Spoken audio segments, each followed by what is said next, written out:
बहुत समय पहले की बात है। भारत के एक सुदूर और घने जंगलों से घिरे गांव विनाशपुर में अजीब घटनाएं घटने लगी थीं।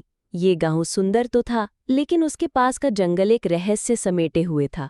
एक ऐसा पेड़ जिसे लोग मौत का दरवाजा कहते थे। इस पेड़ की पहचान दूर से ही हो जाती थी। उसके फल खून जैसे लाल थे और उसकी शाखाएं मानो किसी भूत की उंगलियां हों। गांव वाले कहते थे कि ये पेड़ इंसानों की आत्मा खींच लेता है और फिर उनके शरीर वहीं पत्तों के नीचे सड़ते मिलते।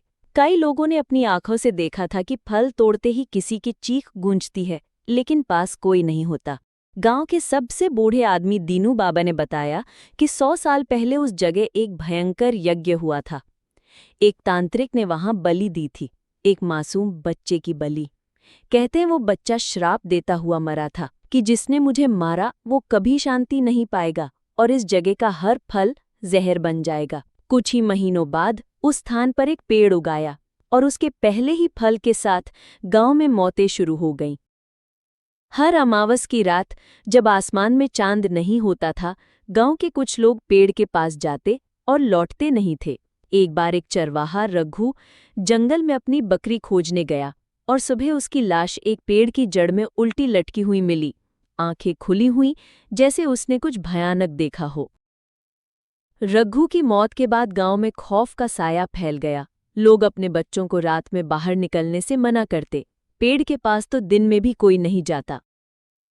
राज्य का शासक था राजा वीरसेन, जो अपनी प्रजा की सुरक्षा के लिए किसी भी हद तक जा सकता था। जब उसे विनाशपुर की घटनाओं के बारे में पता चला तो वो स्वयं उस जगह पहुंचा। पेड़ को देखकर राजा ठिठक गया। पेड़ की छाया काली नहीं, गाढ़ी नीली थी। एक सर्द हवा चल रही थी, जबकि दिन का समय था। सैनिकों को वहां खड़े रहने में डर लग रहा था। कुछ ने कहा कि उन्होंने किसी बच्चे के रोने की आवाज सुनी। तब राजा ने जंगल में एक रात बिताने का फैसला किया। रात होते ही जंगल पूरी तरह बदल गया।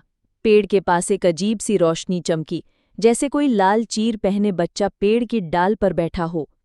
राजा ने देखा कि वो बच्चा उसकी ओर देखकर मुस्कुरा